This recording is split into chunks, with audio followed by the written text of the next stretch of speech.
आज हम जेनेटिक्स और डायबिटीज के बीच का सच डिकोड करेंगे। No wonder India is the world's diabetes capital. More than 100 million people are diabetic in our country. आपके फ्यूचर हेल्थ का आंसर आपके डीएनए में ऑलरेडी लिखा हुआ है।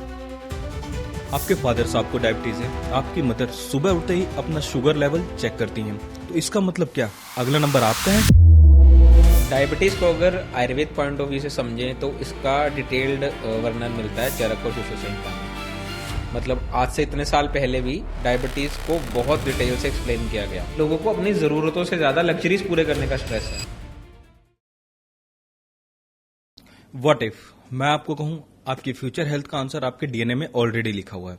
आपके फादर साहब को डायबिटीज है, आपकी मदर सुबह उठते ही अपना शुगर लेवल चेक करती हैं और फैमिली गैदरिंग में मिठाइयों के साथ साथ टेबल पे दवाइयां भी पड़ी होती हैं। तो इसका मतलब क्या अगला नंबर आपका है? क्या डायबिटीज आपकी डेस्टिनी है या बस सालों से हमें यही बताया गया है? और आज हम जेनेटिक्स और डायबिटीज के बीच का सच डिकोड करेंगे।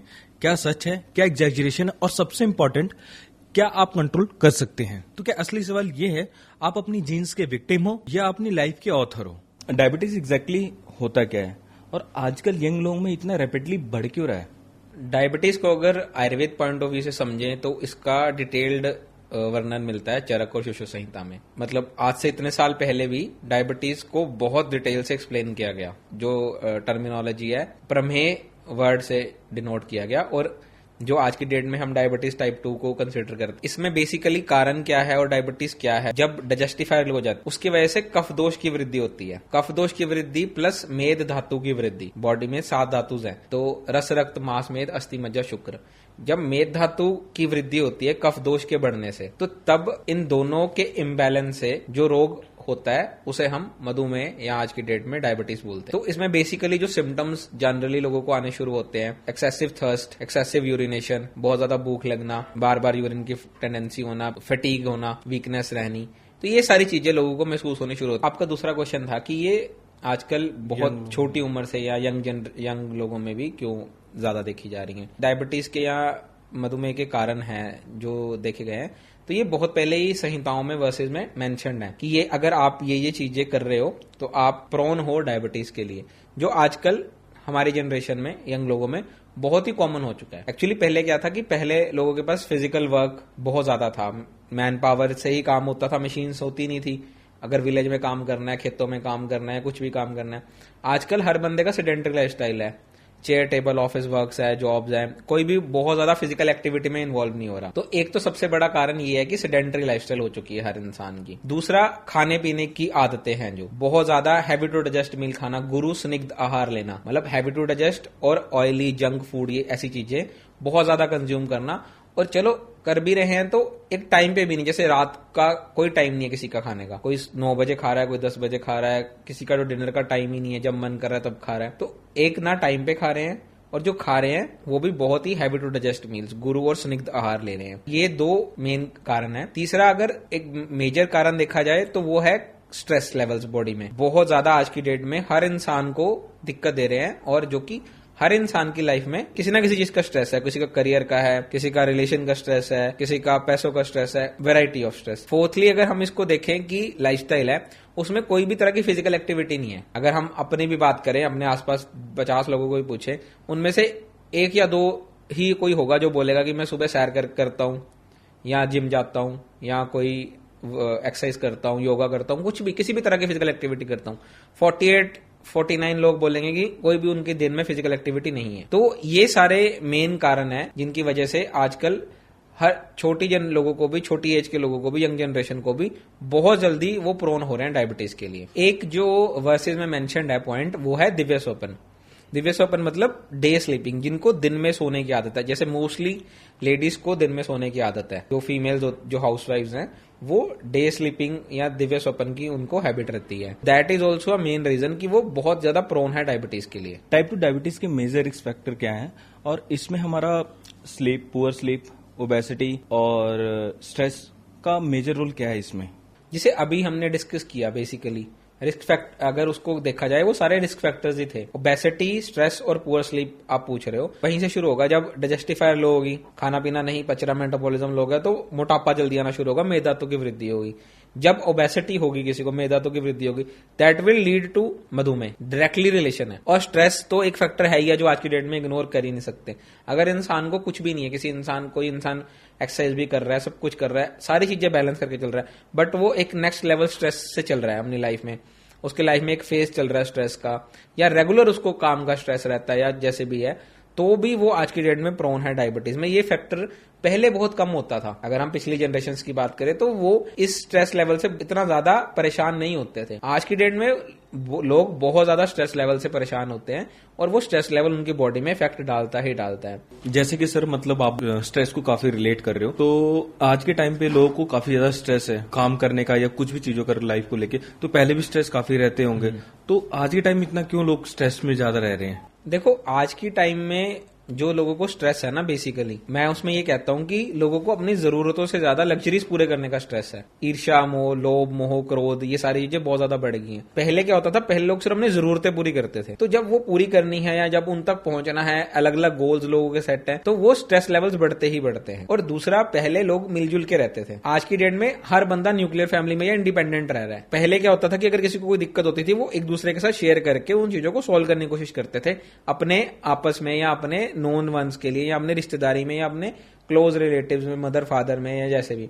आज की डेट में कई लोगों के पास तो कोई सामने कोई है ही नहीं किसी के साथ वो चीज शेयर करने के लिए। ये मेजर फैक्टर्स हैं कि पहले के लोग स्ट्रेस को बैलेंस कैसे करते थे अगर उनकी लाइफ में आता भी था, और आज के लोग बैलेंस क्यों नहीं कर पा रहे हैं। आज के लोग अपने आप में इंडिपेंडेंट सोलली जीना पसंद करते हैं।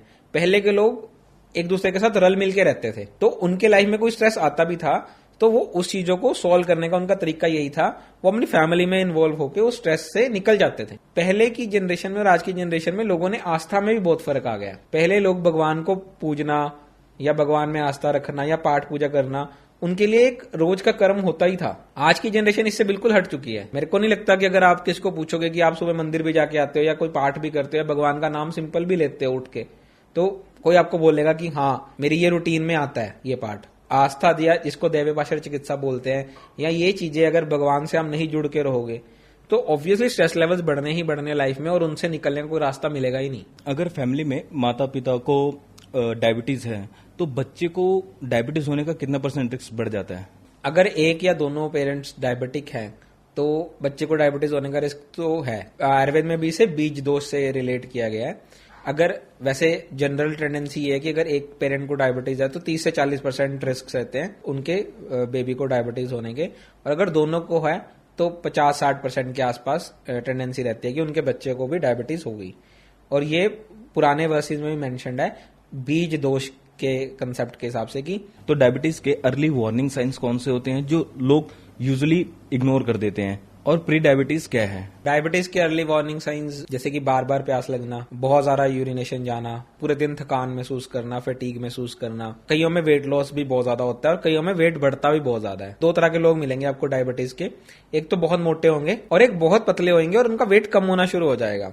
बेसिकली आयुर्वेद में डिफाइंड है ये दोनों तरह की कैटेगरीज डायबिटीज की, एक मोटे लोग जो ओबीज होंगे और एक जिनका वेट कम होना शुरू हो जाएगा, पतले लोग। इसमें एक और जो है कि अगर किसी को डायबिटीज हो गई है और मतलब इग्नोर की हुई है उसने, तो अगर उसको कोई चोट वगैरह लगे या कोई वुंड हो तो बहुत जल्दी हील नहीं होता। और दूसरा आपका क्वेश्चन है कि प्री डायबिटीज क्या है। प्री डायबिटीज स्टेज ये है कि जो स्टार्टिंग फेज ऑफ डायबिटीज समझ लो जिसको, कि अभी वो उसको हम डायबिटिक नहीं बोल सकते पेशेंट को, बट उसके सिम्टम्स आ रहे हैं, ये सारे सिम्टम्स आ रहे हैं, ना वो डायबिटिक है ना वो नॉन डायबिटिक है, वो स्टार्टिंग फेज ऑफ डायबिटीज में है, जिसको आयुर्वेद में पूर्व रूप बोला गया है। डायबिटीज के पूर्व रूप मतलब स्टार्टिंग सिम्टम्स, अर्ली साइंस क्या आ रहे हैं पेशेंट में। यहां से पेशेंट को रिवर्स करना बहुत ईजी है और यहां से पेशेंट रिवर्स हो भी सकता है प्री डायबिटिक स्टेज में। क्या टाइप 2 डायबिटीज रिवर्सिबल है? टाइप 2 डायबिटीज भी रिवर्सिबल है अगर पेशेंट सही लाइफस्टाइल एंड डाइट फॉलो करे और उसकी डिजीज बहुत क्रॉनिक नहीं है। मतलब मान लो अभी किसी को डायबिटीज डिटेक्ट हुआ, मतलब चल तो पहले से रहा होगा, डिटेक्ट आज हुआ, और एंड वो एक उसकी एज भी है, ठीक एज में है, और वो प्रॉपर डाइट एंड लाइफस्टाइल जैसे एक डॉक्टर बताता है उसे कि जो चीजें नहीं खानी है, जिस तरह से रहना है, एक्सरसाइज करनी है, वो सारी चीजें वो फॉलो करे, तो जरूर डायबिटीज टाइप 2 रिवर्सिबल होता है। एक्चुअल में रिवर्सल का मतलब होता क्या है मेडिकल फील्ड में? मेडिकल में रिवर्सिबल का मतलब ये है कि देखो, एक तो सिम्टम्स बिल्कुल खत्म हो गए, शुगर लेवल्स कंट्रोल हो गए, और जो HbA1c एक टेस्ट होता है जब किसी को डायबिटिक या नॉन डायबिटिक हम बोलते हैं पेशेंट को, तो वो HbA1c लेवल्स उसके 6.5 या 7 से नीचे आने शुरू हो गए। ब्लड रिपोर्ट्स में 6.5-7 से कॉन्टिन्यूअसली नीचे आ रहे हैं। ये फैक्टर्स अगर आप देखते हो तो इसको हम बोलेंगे कि मेडिकली रिवर्स हो गई है डायबिटीज, या वो patient is non diabetic. But जैसे मैंने पहले बताया कि इसको हम क्योर नहीं बोल सकते। मान लो ये सारी चीजें भी आ गई कि कोई डायबिटिक था, उसके बाद ये सारी चीजें भी उसकी क्लियर हो गई, बट देन अगेन वो फिर से वही डाइट फॉलो कर रहा है, अपने लाइफस्टाइल नहीं ठीक रख रहा, या वही दोबारा उसी रूटीन में चला गया जैसे वो पहले था, तो उसको दोबारा डायबिटीज भी हो सकती है। ऐसा नहीं है कि वो एक बार ही हुई ठीक हो गया, दोबारा नहीं हो सकती, उसको 100% दोबारा डायबिटीज भी हो जाएगी। अगर डॉक्टर शुगर लेवल इंप्रूव हो जाए तो क्या पेशेंट दवाइयां लेना बंद कर सकता है? तो अगर हाँ तो किन कंडीशंस में? अगर शुगर लेवल्स इंप्रूव हो जाए तो पेशेंट मेडिसिन बंद कर सकता है, बट उसकी कई कंडीशंस होती हैं। जैसे HbA1c लेवल्स जो हैं वो कॉन्स्टेंटली मेंटेन्ड है। फास्टिंग ब्लड शुगर अगर वो चेक कर रहा है पेशेंट, तो वो 3 से 6 महीने तक रेगुलर चेक करे, वो कॉन्स्टेंटली मेंटेन्ड रहे। उसकी diet and lifestyle constantly maintained है, डॉक्टर के सुपरविजन में है वो पेशेंट, और सडन विड्रॉल नहीं कर रहा है मेडिसिन की। मतलब मान लो उसकी मेडिसिन चल रही थी, अब उसकी HbA1c मेंटेन्ड है, फास्टिंग ब्लड शुगर मेंटेन्ड है, बट फिर भी उसे सडनली मेडिसिन बंद नहीं करनी है, उसे धीरे धीरे अपने डॉक्टर की सजेशन के साथ टेपर डाउन कर करके मेडिसिन बंद करनी है। इन कंडीशन जो हमने अभी डिस्कस करी, इन कंडीशन के साथ उनके डॉक्टर उन्हें खुद ही सजेस्ट कर देंगे कि अब आपको मेडिसिन की जरूरत नहीं है। जब डॉक्टर के कंसल्टेशन के साथ या डॉक्टर की निगरानी में वो पेशेंट चलेगा और वो अपना रेगुलर फॉलोअप देगा और अपनी सारी ये चीजें डॉक्टर तक पहुंच जाएगा, तो उनके डॉक्टर खुद ही उनको सजेस्ट करेंगे कि अब आपको मेडिसिन की जरूरत नहीं है। क्या इंसुलिन लास्ट स्टेज का ट्रीटमेंट है या एक मिसकंसेप्शन है? नहीं, इंसुलिन लास्ट स्टेज पे यूज नहीं किया जाता, कई और जगह भी यूज किया जाता है। जैसे मान लो किसी को सीवियर ब्लड शुगर लेवल एकदम बहुत ज्यादा हो जाए, या अनकंट्रोल डायबिटीज रहे, या कोई इन्फेक्शन हो, या सर्जरी से पहले, या HbA1c लेवल उसके क्या आ रहे हैं, बहुत सारे कंडीशन होते हैं जहाँ पे इंसुलिन डॉक्टर रिकमेंड करते हैं पेशेंट को। ये ऐसा नहीं है कि लास्ट स्टेज ट्रीटमेंट है और ये कोई मिसकंसेप्शन है, ऐसा बिल्कुल नहीं है। इंसुलिन यूज किया जाता है हाँ जहां अनकंट्रोल डायबिटीज है, कि एकदम डायबिटिक आपका sugar levels, blood sugar levels बहुत ज्यादा है, वहां आपको इंसुलिन लेना पड़ेगा। बट अगर आप इसको रिवर्स करना चाहते हो या इंसुलिन की डोज कम करना चाहते हो, या चाहते हो कि आप टैबलेट पे रहो या फिर उससे भी नहीं जाना चाहते हो, तो उसमें यही है कि आपको अपने डॉक्टर की रिकमेंडेशन के साथ अपने डाइट एंड लाइफस्टाइल मैनेज करनी पड़ेगी। अगर किसी का शुगर लेवल सडनली बहुत हाई हो जाए तो तुरंत उसको क्या स्टेप लेने चाहिए? अगर किसी की शुगर लेवल्स बहुत ज्यादा हाई होंगी तो मतलब अगर तो उसे पता है डायबिटिक पेशेंट है तो उसे पता लग जाएगा, तो अगर तो वो इंसुलिन पे है पेशेंट तो उसे इंसुलिन यूज करनी चाहिए सबसे पहले। तो अगर कोई नॉन डायबिटिक है या मतलब जिसको पता नहीं है बट उसकी शुगर लेवल्स बहुत ज्यादा हाई आ रही हैं, तो उसे directly as soon as possible blood test करा के, फास्टिंग या रैंडम जो भी डॉक्टर उसे सजेस्ट करेंगे या जहां भी वो जाए, उसे अपना ट्रीटमेंट प्रोटोकॉल वैसे शुरू करना चाहिए। और जो इंसुलिन डिपेंडेंट है, मतलब अगर शुगर लेवल्स आई हैं तो अगर इसको पता है मैं डायबिटिक हूं, मैं शुगर लेवल, तो उसे सबसे पहले तो अपने इंसुलिन की डोज लेनी चाहिए। मतलब इसको बिल्कुल भी इग्नोर नहीं करना चाहिए। जिन्हें नहीं पता और उन्हें लग गया आइडिया कि मेरी बॉडी में शुगर लेवल्स हाई हैं, या उन्हें किसी ने बता दी, एकदम उन्होंने टेस्ट करके देखा घर पे ही, जैसे लोगों के पास आजकल मशीन है, तो तुरंत ही उन्हें डॉक्टर के पास जाना चाहिए और शुगर लेवल सब मेंटेन करके उसके बाद उसका ट्रीटमेंट प्रोटोकॉल लेना चाहिए। पुअरली मैनेज डायबिटीज से लॉन्ग टर्म में कौन से सीरियस कॉम्प्लिकेशंस हो सकते हैं? किसी को बहुत लंबे टाइम से डायबिटीज है और वो उस पर ध्यान नहीं दे रहा है, बेसिकली जो वो प्रोन रहेगा वो हार्ट अटैक से प्रोन रहेगा वो पेशेंट, कंपैरेटिवली 2 से 4% ज्यादा एक नॉर्मल इंसान या नॉर्मल पेशेंट की टेंडेंसी उसको ज्यादा प्रोन रहेगा वो हार्ट अटैक से। सेकेंडली उसको स्ट्रोक, पैरालिसिस या stroke, half body paralysis, full body paralysis, ठीक है। थर्डली रेटिनोपैथी, आईज में उसको कोई ना कोई दिक्कत, डायबिटिक जिसकी अनकंट्रोल रहती है तो उनको कोई ना कोई दिक्कत आईज में, विजन में रहती है, सडन ब्लाइंडनेस होने का भी चांस रहता है ऐसे पेशेंट्स में। न्यूरोपैथीज मतलब हाथ पैरों में सुनपनता, नर्व्स में वीकनेस, पैरों की, हाथों की नर्व्स में वीकनेस, पैर में पहनी हुई चप्पल ही पता न लगना, ऐसी चीजों का उन्हें सामना करना पड़ता है। अगर बहुत ज्यादा अनकंट्रोल डायबिटीज है और फिर कोई चोट लग जाए या कोई गैंग्रीन फॉर्म हो जाए जहां पे ब्लड सप्लाई नहीं जा रही, तो कई बार ऐसा भी होता है कि वो पार्ट एम्प्यूट करना पड़ता है, एम्पुटेशन करनी पड़ती है, वो पार्ट बॉडी से काटना पड़ता है। तो ये अगर क्रॉनिक है पेशेंट, मतलब बहुत लंबे टाइम से डायबिटीज से गुजर रहा है बट उसका ध्यान नहीं रख रहा, ना वो मेडिसिन ले रहा है ना अपने डाइट का ध्यान रख रहा है, तो ये सारी चीजें उसको कहीं ना कहीं देखने में अपनी बॉडी में मिलेंगी। और हाँ, एक चीज इसमें रह गई, क्रॉनिक डायबिटिक पेशेंट को किडनी डिजीज भी तंग करते ही करते हैं, किडनी फेलियर तक भी क्रॉनिक डायबिटिक पेशेंट जाते हैं, CKD levels 2nd, 3rd, 4th and kidney failure तक भी। जो क्रॉनिक डायबिटिक पेशेंट होते हैं जो अपना ध्यान नहीं रखते हैं, अनकंट्रोल रहती हैं, वो सीकेडी, क्रॉनिक किडनी डिजीज तक भी जाते ही जाते हैं।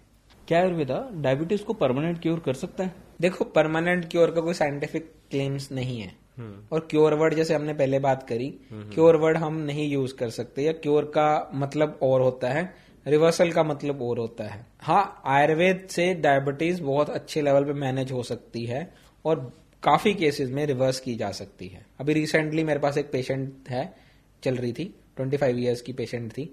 आप उनकी रिपोर्ट्स भी शेयर कर सकते हैं। तो उनकी बहुत अच्छी लेवल पे डायबिटीज मैनेज हुई है और within a time I guess वो नॉन डायबिटिक वाली केस में आ जाएंगे। HbA1c लेवल्स अब उनके बहुत बेटर हो गए। तो अगर पेशेंट एक अच्छे लेवल पे चले और स्टार्टिंग फेज ऑफ डायबिटीज हो तो बहुत अच्छे लेवल पे हम इसे आयुर्वेद से मैनेज कर सकते हैं और आने वाली कॉम्प्लिकेशन से बचा सकते हैं। सबसे प्लस पॉइंट आयुर्वेद का ये है, अगर आयुर्वेद से चलता है कोई पेशेंट, मैनेज करते हैं हम उसकी डायबिटीज आयुर्वेद से, तो जो अभी हमने डिस्कस करी, जो 5-6 चीजें हमने डिस्कस करी कि लॉन्ग टर्म क्रॉनिक डायबिटीज से क्या क्या दिक्कत, तो वहां से जरूर पेशेंट बच सकता है। अगर मान लो पेशेंट डायबिटिक है और वो मेडिसिन के सारे चल रहा है, बट फिर भी उसको पूरे दिन बॉडी में थकान महसूस होती रहेगी, ठीक है, उसको हाथ पैरों में सुन्नपनता महसूस होती रहेगी, बहुत सारे ऐसे फैक्टर्स होते हैं जिसकी वजह से पेशेंट परेशान रहते हैं डायबिटीज वाले। बट अगर वो आयुर्वेद को अपने साथ चलाते हैं, उस पैथी के साथ भी चलाते हैं, मेडिसिन के साथ, तो भी उसको अपनी बॉडी में बहुत बेटर बेनिफिट्स दिखेंगे। तो आयुर्वेद दोनों जगह हेल्पफुल है, मैनेज करने में भी, और अगर साथ में चलानी है और बॉडी के न्यूट्रिशनल्स पूरे करने के लिए, या बॉडी में जो वीकनेसेस या कमजोरियां या जो भी उनको थकावट या जो भी उनको दिक्कतें फील होती हैं, वहां पे भी कंट्रोल करने में आयुर्वेद बहुत ही ज्यादा कैपेबल है। ब्लड शुगर मैनेज करने के लिए आयुर्वेदा कौन सी डाइट रिकमेंड करता है और कौन से फूड हमें अवॉइड करनी चाहिए? आयुर्वेद डायबिटीज को 2 तरह से डिफाइन करता है, एक जो मोटे लोगों को है और एक जो पतले लोगों को है। हम मोटे लोगों की जनरल कैटेगरी में आते हैं, जो ज्यादा संख्या में हम उनकी बात कर रहे हैं।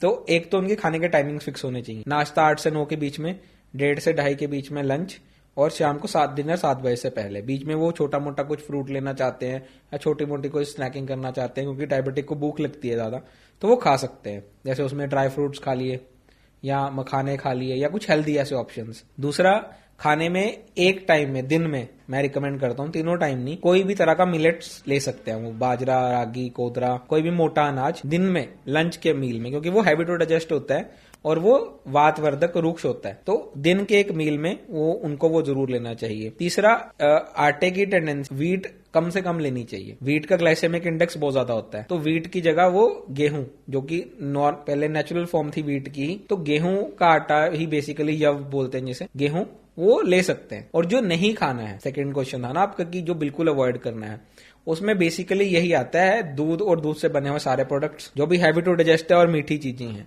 वो सारी। Doodh is naturally sweet in taste, मीठा है, और हैवी टू डाइजेस्ट है, गुरु आहार है। तो दूध और दूध से बने हुए प्रोडक्ट्स, बीच में मंचिंग करते रहना, कभी कुछ खा लिया कभी कुछ खा लिया, मतलब मंचिंग इन द सेंस कि कुछ भी बाहर का चिप्स, कुरकुरे, पैक्ड फूड्स, कुछ भी, कभी कुछ कभी कुछ कभी कुछ, और जंक फूड, ऑयली फूड, बाहर का food, heavy to digest meals, ये सारी चीजें किसी भी डायबिटिक पेशेंट को अवॉइड करनी चाहिए अपनी डाइट में से, रेगुलर रूटीन में से। और अगर जो पहले मैंने जैसे बताया डाइट के साथ टाइम, अगर वो इन्हीं चीजों को फॉलो कर लेता है ना, तो उसे विद इन अ मंथ ही अपनी बॉडी में रिजल्ट दिखने शुरू हो जाते हैं। कौन सी ayurvedic herbs traditionally blood sugar को बैलेंस करने के लिए यूज की जाती हैं और इसका असर दिखने में कितना टाइम लग सकता है? जो हर्ब्स आप पूछो कि जो ट्रेडिशनली यूज होती हैं और जिन पे रिसर्चेस भी हैं, उनमें जैसे कि गुड़मार, आंवला, हल्दी, करेला, जामुन, सप्तरंगी, कह सकते हो कि कड़वी हर्ब्स है, जो ओपोजिट, मधुर रस से ओपोजिट कटु रस युक्त हर्ब्स है, जो यूज होती हैं डायबिटीज में या इनको मैनेज करने के लिए। और कितने टाइम में रिजल्ट देखा जा सकता है वो डिपेंड करता है केस टू केस। अगर जैसे कोई प्री डायबिटिक है, उसमें जल्दी रिजल्ट्स आएंगे। कोई क्रॉनिक डायबिटिक पेशेंट है, अनकंट्रोल्ड डायबिटिक है जिसकी, उसमें उतने ही लेट रिजल्ट्स आएंगे। और पेशेंट कितनी डाइट एंड लाइफस्टाइल फॉलो करता है, बहुत सारे फैक्टर्स हैं, हम इसको डिफाइन नहीं कर सकते कि कितने टाइम में रिजल्ट देखा जा सकता है। अभी क्रॉनिक नहीं है, अभी डायबिटिक हुआ है कोई पेशेंट और वो अपनी अच्छी लाइफस्टाइल एंड डाइट फॉलो कर रहा है, तो आप ये पकड़ के चलो कि 3 से 6 महीने में उसे अच्छे मैनेजेबल रिजल्ट्स देखने में मिल जाएंगे। क्या आयुर्वेदा डायबिटिक न्यूरोपैथी जैसे कॉम्प्लिकेशंस को प्रिवेंट करने में मदद कर सकता है? हाँ बिल्कुल, आयुर्वेद न्यूरोपैथी जैसे कॉम्प्लिकेशन को प्रिवेंट करने में हेल्प कर सकता है। जैसे मैंने पहले भी डिस्कस करा है कि अगर स्टार्टिंग फेज में ही हम आयुर्वेद से मैनेज करें, ठीक है, अगर कोई पेशेंट एलोपैथी ले रहा है या अभी नहीं लेनी शुरू करी है, तो वो वहां तक पहुंचेगा ही नहीं अगर वो मैनेज हो जाएगी। चलो, अगर कोई पेशेंट बहुत लंबे टाइम से एलोपैथी ले रहा है या क्रॉनिक पेशेंट है, तो अगर वो भी अपने साथ आयुर्वेद शुरू करे, उसी के साथ ही शुरू करे और मैनेज करने की कोशिश करे, तो धीरे धीरे उसकी एलोपैथी की डोज भी टेपर डाउन हो सकती है और उसको न्यूरोपैथी जैसे बीमारियों से राहत मिल सकती है।